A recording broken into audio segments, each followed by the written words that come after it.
Okay. Is anybody serving and or selling THC beverages? What markets are you guys in?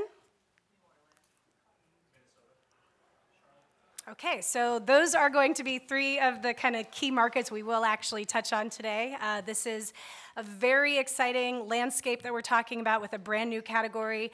There's been a lot of talk about the future of beverage generally today, and we're going to take a very, very future-forward look, but that future has to start with education. So first and foremost, huge thank you to Tales of the Cocktail for taking on this educational opportunity to introduce this category. One of the most important reasons we're talking about this is consumer safety. We need to lead with that first and foremost in anything we're doing, especially with an inebriative substance that not everybody has tried before. So that's a really important reason that Tales has brought this on. So big thank you to Tales for allowing us to touch on this topic. My name is Rachel Burkons. I spent more than a decade in the wine and spirit space. I think this is my 8th or 9th or 10th maybe Tales. So it's a huge honor to get to bring this category into this really hallowed ground for bartenders and for beverage professionals and hospitality experts, because I do believe that THC is part of the future of beverage, and it's a whole new experience for consumers and for you guys as the folks who are serving and selling these products to get to introduce this whole new category. So we're going to hit some facts today as we really dive into what the future of this category can look like. All right. Okay, so first and foremost, what is THC? This is building block number one. THC is an intoxicating and regulated compound that naturally occurs in the cannabis plant. It is also an ingredient, and it is also an experience. Those are two things we've already talked about at length today, so please always keep that framework in mind when we're considering this very exciting new category.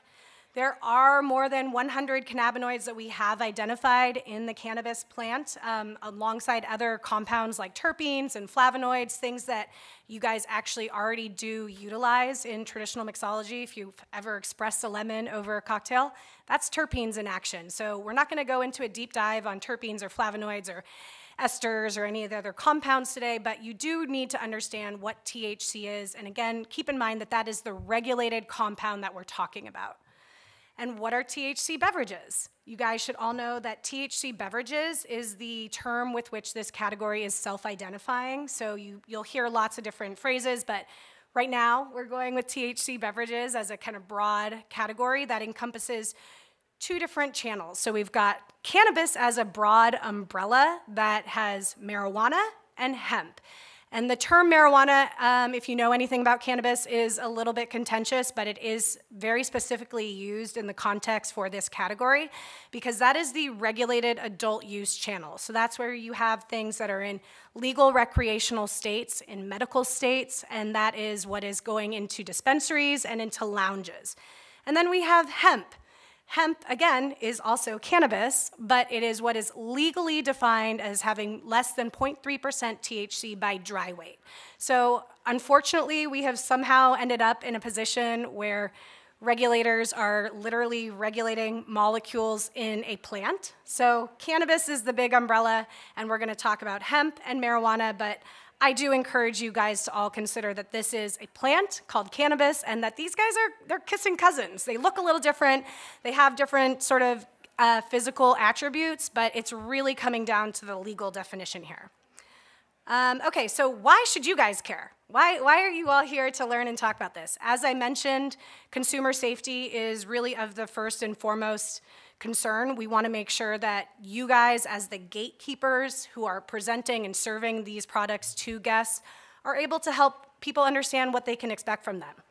Consumer demand is also there. We have definitely, as an industry, seen huge trends in the no and low space, in alcohol reduction, mindful consumption. All of these things are kind of meeting at an inflection point where there is an increased acceptance and an increased availability for cannabinoids. So there's a lot happening in that soup that makes this a really topical thing for you guys to consider moving forward. And depending on where you live, we already talked about Minnesota and North Carolina and here in the French Quarter in Louisiana, you may already be able to serve and sell these products. So if you're not able to right now, again, we're looking to the future, you may be able to someday, so now's the time to arm yourself with knowledge and start to learn a little bit more about it. And then, yeah, it's the birth of a whole new category. And who doesn't love getting your foot in the door early and being an early adopter to something that will have long-lasting impacts? We're not sure. This is very much that Natasha Bedingfield, is that the rest is still unwritten? Like, that is where we are. Is that the song? That is very much where we are with this category. It is very much in flux. We'll get into some of the details there, but there's a lot to consider. Okay. So where and how are THC beverages legal? Again, we have two channels here. The marijuana channel, this is where you've got things that are happening in dispensaries. That's highly regulated on a state-by-state basis, and each state has their own rules. That has also created a really big operational challenge for brands that are operating in the marijuana space because they have to do all of their manufacturing, all of their distribution, everything within the confines of that state. So in that channel of going to a dispensary or going to an adult use retail market, beverages have really not been successful. In California, which is somewhat arguably the leader in cannabis, there's only about 2% of sales coming from beverage in dispensaries. That's because the consumer of cannabis is probably not walking in there looking for a low-dose mild high. They're there to buy their flower, they're there to buy their concentrates, or even like a 100-milligram high-dose beverage, because that is somebody, and that's where we see the biggest spend from the consumer is in that channel. So beverage is not really on the radar. It's been very challenging in that category. But everything has kind of opened up on the hemp side, and we've seen a lot of traction and growth there because in 2018, under the 2018 Farm Bill, hemp was legalized. So it took a little bit of time for that to transition into an actual hemp beverage industry and category. But what we saw with the legalization of hemp federally in the Farm Bill was that it really opened up the doors for what this category could look like. And we'll take a little bit of a more deep look at that in a minute, but I want to bring up this one topic of CBD and CBD beverages because you guys may have seen those. Those have been around since this was legalized in 2018, but if you've been paying attention to this space, you've probably also seen that there's been a huge decline in that category because there are issues with that because CBD is under the purview of the FDA because there was a CBD drug approved, Epidiolex, for its anti-seizure qualities and capabilities. Now it's in the same category as Tylenol. So like you don't get Tylenol in your cocktail. You're not buying a Tylenol iced tea at the grocery store. So because we have this roadmap where when things are already in the purview of the FDA, what does that look like? We don't necessarily know yet for hemp-derived THC, but I do want to raise an issue to that because we are going to see, hopefully, the rescheduling of cannabis to Schedule III, which is the same category as pharmacies. So what does that look like for ingestible THC products on the marijuana side? Still a question mark. Lots and lots and lots of question marks, but I want to raise a point to that. Am I on the right one here? No, sorry. Oops, I skipped one. You're ahead. I'm ahead. Sorry, guys. Technical problems. Okay. Where and how are they sold and served? So again, we talked a little bit about the marijuana channel. That is the dispensary channel. That is the adult use retail channel. There has been a little bit of on-premise capability there. I personally have worked very closely on a few projects in the city of West Hollywood, for example, which was an innovator in allowing the creation of on-premise cannabis consumption, so the creation of cannabis restaurants and cafes. Very great idea. In practice, it's been an absolute nightmare.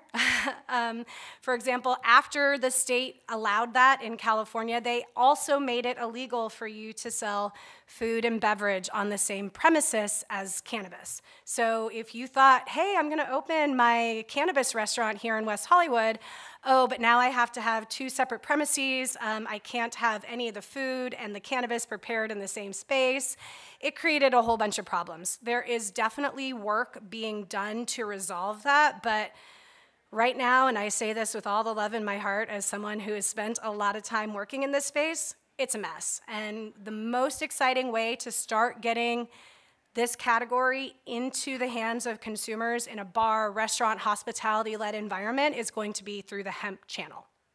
So, where have we seen that really kick off? In Minnesota.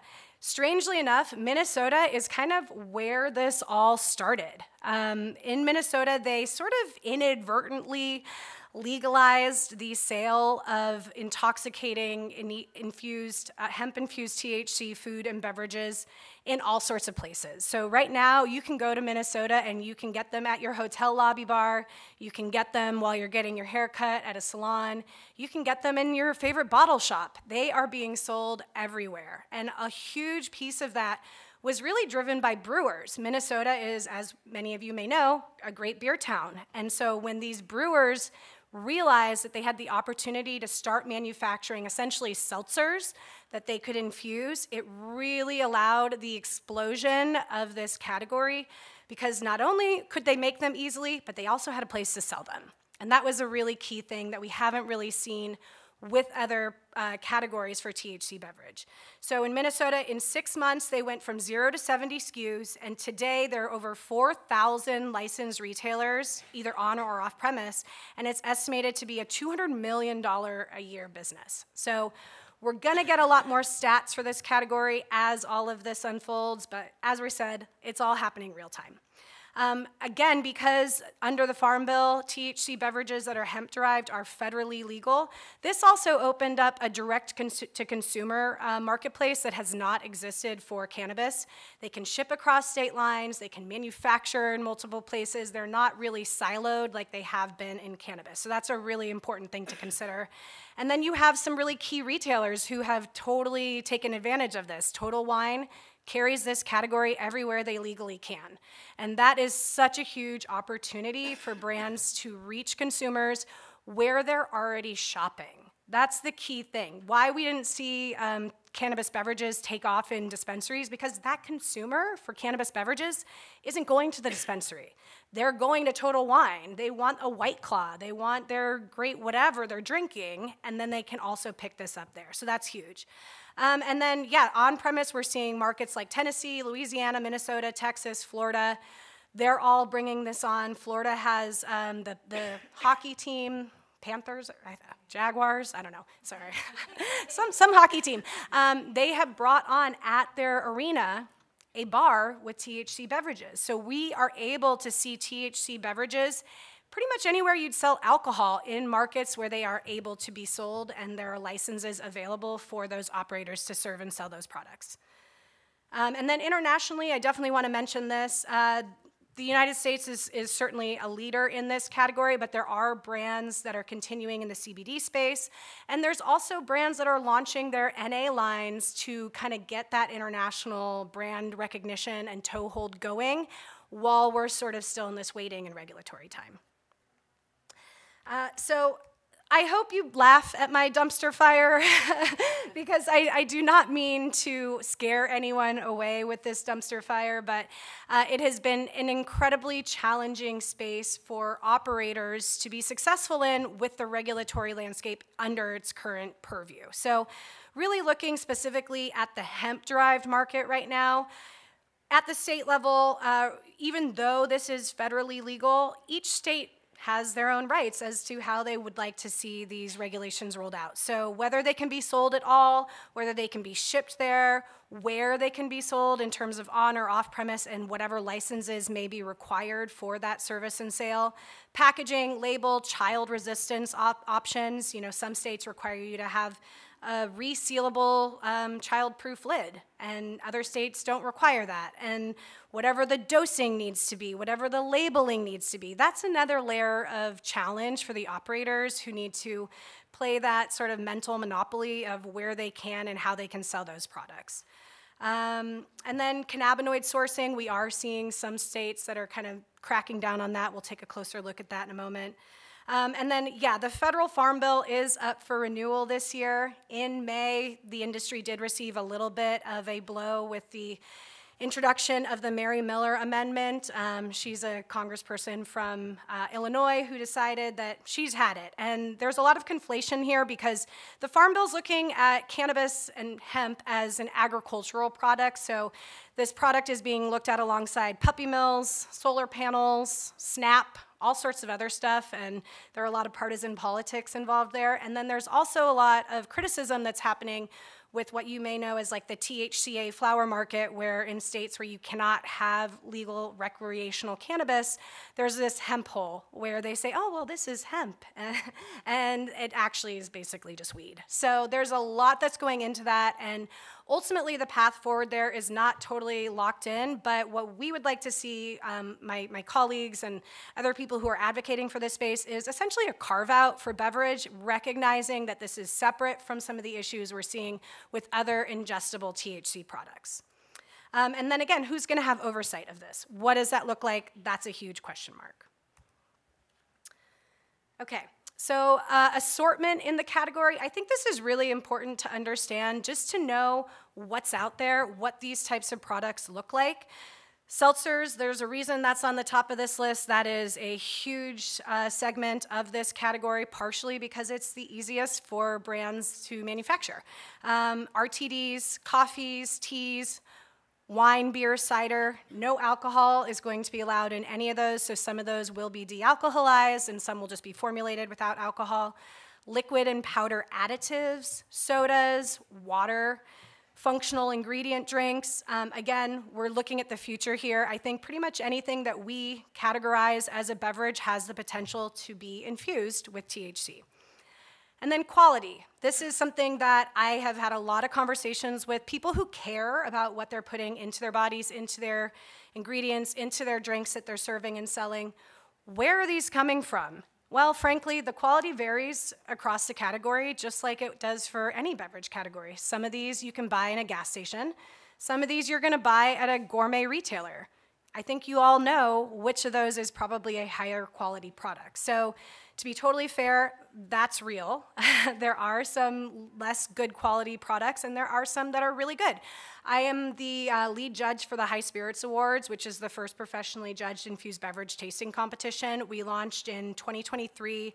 It's through the LA Spirits Awards, and I think last year we had I don't know the total number of entries, but we like quadrupled in entries from 2023 to 2024, and the quality of the products within that time frame also exponentially went up. So it's really exciting to see that there are high quality brands that are coming to market who are focused on making sure they're making something that actually tastes good. We're gonna talk a little bit about how these are made on the next slide, but the emulsions can be a little bit bitter and they don't always taste great. So finding ways to work with great formulators is going to be key to growing the quality of this category. And then I think just like anything, there are good operators and bad operators. I hear a lot of feedback, for like these gas station brands who are talking about not having responsibility and all of this stuff, but I think that's, kind of an unfair assessment because like anything, there are people who care and there are people who are looking to make some money. So it's all about finding the right products and partners in that capacity. Okay, so how are they made? You may know that cannabinoids are non-water soluble, so what is the solution to that? What is really coming of that are nano and micro emulsions and powdered extracts as sort of the two key camps of what those emulsion technologies look like. But they're all over the place, frankly, and a lot of brands have their own proprietary emulsions. There are a few key providers that do kind of most of the infusions, but a lot of brands also do their own in-house. So that's another way in which the regulated landscape of this doesn't really offer a lot of clarity in its current state. And where are the cannabinoids coming from? So for hemp THC, we know that the legal definition is less than 0.3% THC by dry weight of the actual flower. He's got some questions. We'll come back to you. But with that, they have to come up with a way to put this into a beverage, right? So they're either going to do, in the marijuana channel, this is a highly regulated space. This is where everything has to be tested multiple times. It goes through track and trace system. It's all in the dispensary channel. But with the hemp-derived, we're, again, seeing a lot of variance in quality. So we've got the Delta 8, Delta 9, Delta 10. These are technically all THC that naturally occur in the plant, but most of them occur, especially in hemp, in very, very, very low quantities. So how are they making it? A lot of them that are used naturally derived THC are making concentrates. Others are taking something that occurs in a lot higher percentage, like CBD or CBG, which is the mother cannabinoid, and they're forcing it through a conversion that can result in some Franken-cannabinoids, and there has been some testing on those products and emulsions that is a little bit unclear, that has, sure, we've got some Delta 9 THC over here, but don't look at whatever's left over in this weird molecule shape. So again, there's a lot of variance in quality. So as the regulations take shape, I do think that we can expect to see more naturally derived cannabinoids as sort of the key, and a lot of the states have already sort of gone in that direction. And then some considerations. Stability issues, testing issues, again, that's all going to come down to regulation. So we're not really there yet, but there are good actors who are thinking about this, asking those questions, and who want to be regulated so they can have a clear path forward in terms of how they operate. Okay, so for the safe sale and service of THC beverage, again, this is why it's so important that you guys are all here to absorb this information, because you are the front line to the guest and to the consumer. So when we're talking about the retail-facing side, there are some certification programs that are coming out. There's one called the Cannabis Beverage Certification that's really focused on going to the Total Wine and More audience. My company, Feast and Flower, we are very focused on doing beverage education to hospitality professionals. So what does that look like really when it comes to the person who's sitting in front of the guest? How can you teach people what they can expect with a product that they've never had before? So you guys, as the gatekeepers, then get to do that trickle-down theory to consumer education. Consumers are not necessarily going to go seek this information out for themselves, but I started in the spirits industry in 2007, and I watched all the bartenders around me support craft spirits in a way that hadn't been done, and it really led to an entirely new segment of craft spirits. And I truly believe that you guys have the same ability to do that with this category and push this forward with consumers in a really meaningful way. So starting with just some of the basics, we can definitely have many follow-up conversations on some of this, but know your dose. Dosage is something that is not only highly individuated from person to person. We all have what's called an endocannabinoid system in our bodies that processes cannabinoids. And so not only is each of our ECS highly individuated and unique, but the way that we metabolize them can depend on what we've eaten, how much we slept, where you are in your cycle, if you're a woman, like all sorts of things can impact the way that our body metabolizes cannabinoids. So as a general rule of thumb, you guys are gonna always tell people who say, where do I start? Start low, go slow, because you can get on the train, but you can't get off it. Once you've consumed the cannabinoids, you're on it for at least a little bit of a ride. But the good news is, with beverages, it's a very different ride than what people might think of when they think of edibles. Who's ever had a bad experience with an edible? Don't worry, I won't tell your mom. Okay, yeah, lots of you. The reason you guys have had that is because when you're consuming cannabinoids in an edible, your body is actually converting that compound into a more potent version of THC. So you're gonna have to have the long duration and onset because your body has to go through digestion and metabolizing that, but then you're taking like THC times 10 and you're like, oh my God, I'm like, well, what happened? You don't have that with beverages. Because of the nano and micro emulsion, these beverages enter your body through the blood-brain barrier in your mouth, so you have a rapid onset and you have a shorter duration. It's actually a lot more similar to drinking alcohol, where you have that kind of one drink, here's what I know to expect sort of experience. So Many of these brands, again, their emulsions are all very different, but many of the brands you'll feel in as little as 5 to 15 minutes, and the duration can be 45 minutes to an hour. But that said, for anyone who's not sure where to start, 2.5 milligrams is considered a low dose. If you are not a cannabis consumer, I would not recommend going above 5 milligrams, at least on your first try. Like I said, you can always have more later, but you can't go back.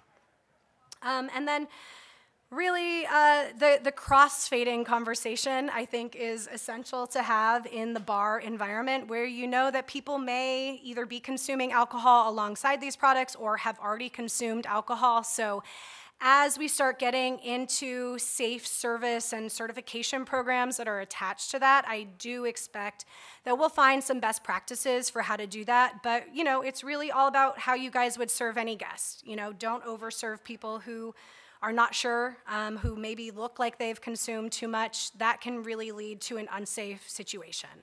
And then that leads to kind of one of the biggest issues in particular for on-premise is the licensing and insurance of it all. There are insurance policies that are available for the on-premise consumption of cannabis, but they are expensive and they're hard to get. And you could potentially risk losing your liquor license, which is your main driver if you're a bar. So this is where, as this category continues to develop, the safe service piece and the levers between insurance and licensing are going to very much be attached, because you as an operator need to protect your assets. Okay, so what's next? Collaboration with alcohol companies. This is very, very high on the brand's lists of things that they would like to see. And there has already been quite a bit of action, mostly behind closed doors, but there are some operators who are kind of dipping their toes into the crossover of that space. We've seen a huge response from the beer distributors. They have really taken up this category, and they're the ones who are primarily leading the distribution into networks like Total Wine. But we definitely look forward to a day when we get the big three wine and spirits distributors who are going to support this category as well.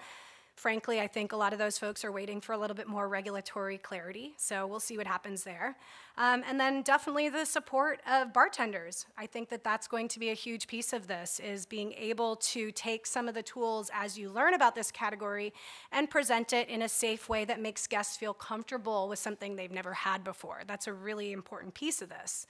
I think, again, if we want to make a comparison, you know, maybe 10 years ago, maybe a little longer, people would be like, I don't like tequila. And now you've got like mezcal bars and agave spirits and all of this sort of nuance as the consumer has become acclimated to that category. So we definitely would like to see that continue here. Increased quality and variety, again, I do think we're gonna continue to see that. On-premise opportunities, that's the big needle mover in my opinion. That's where we get to see these trends really take root and take flight. And then there are some folks who are actively working to resolve some of the regulatory issues and to advocate and lobby for change in this category. There's the Hemp Beverage Alliance, there's the Cannabis Beverage Association, and then I work very closely with the Coalition for Adult Beverage Alternatives. And that's a really intentionally framed and phrased name, because that is how this category does position itself. It's an alternative, it's another choice. This is not designed to replace anything. It's designed to just be another option for your guests when they come to your bar at the end of the day. So if anybody wants to participate in any of those things, please come find me. And here's how you can do that. Here's my info, and I thank you all. Do we have anything else? We take a question? Yeah, oh yeah. Amazing. I think we have time for a question or two. We'll keep it. We'll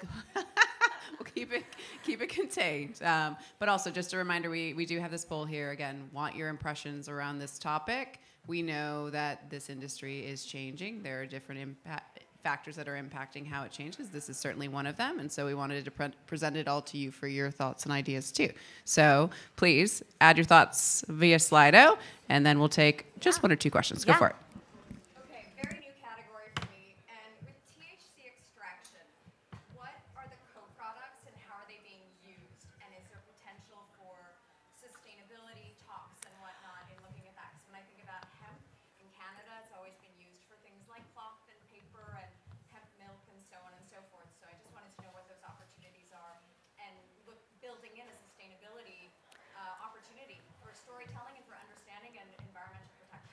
Well, I think you're very right in that hemp can be an incredibly sustainable product because it does have so many uses.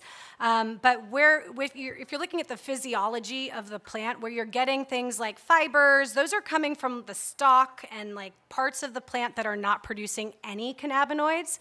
The cannabinoids all come from the flower. That's the stuff that you guys dry and smoke. So even in hemp, they still have that same shape of the cola. So producers who are cultivating hemp for industrial purposes like that are not actually growing hemp that will flower enough to extract the cannabinoids. But that said, as this industry evolves, and I think the regulations will drive a lot of this, there are going to be multiple sustainable uses to have that kind of full plant benefit and achieve multiple uses for all of these things. But hemp is a miraculous product. You can make it into hempcrete, you can make it into plastic, there's shoes, there's clothes. So it's a multifaceted and very, very old product. George Washington cultivated hemp. It really is built into our human consumption. And the reason we have an endocannabinoid system is because we co-evolved alongside animals that were eating the hemp we were cultivating. So for millennia, humans had cannabinoids coming from low THC hemp that they were drinking in goat milk or whatever their herd was eating. So the answer is I don't have an answer, but there will be better clarity as regulations emerge.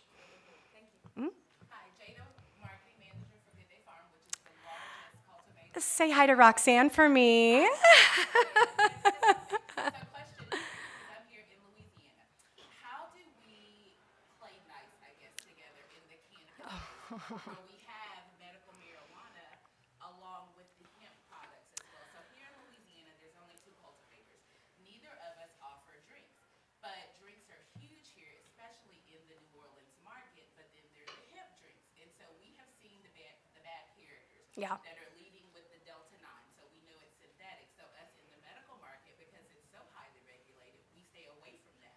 So how do we come to a play nice area with that, especially focusing on on-premise things? Because like we have a bunch of events coming up, and so an alternative we've done is terpene-infused mocktails. So, but how do we collaborate? That is such a loaded question. When we're looking at something even like the Mary Miller Amendment to the Farm Bill that I was mentioning earlier, the backers of that were marijuana industry operators. So there is currently a huge infight between hemp operators and marijuana operators. And in the marijuana channel, MSOs is what they call multi-state operators. So these are really the biggest operators in the game. A lot of them are either transitioning to hemp in order to take advantage of the commerce opportunities opened by interstate markets and all of the things that they have their hands tied with in the marijuana channel, or they're spending their lobbying dollars to completely shut it down. So I don't have a very good answer to that either, but we should continue that conversation. Oh, good, I'll see you there. Okay. Okay, thank you all. Thank you.